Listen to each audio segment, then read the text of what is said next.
Chiamatelo Ponte Vecchio oppure Ponte degli Alpini o ancora Ponte del Palladio, ma in questi giorni torridi di luglio lo si potrebbe chiamare anche Ponte di Noè, visto il numero di animali che vi si possono trovare. Oltre agli onnipresenti piccioni, ai cormorani e alle altre specie di volatili presenti nel territorio, infatti, c'è un nuovo protagonista della vita del ponte che da qualche giorno è tornato a farsi ammirare da bassanesi e turisti. Eccolo qui, è un piccolo mammifero che scorrazza su e giù dalle stilate e che ogni tanto si concede pure un bel bagno rinfrescante nella Brenta.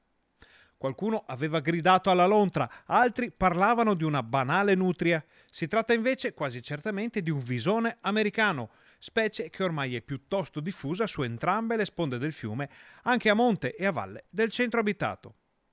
Già in passato qualche esemplare era stato notato aggirarsi in zona, ma in questi giorni l'animaletto si concede gli scatti di cittadini e visitatori.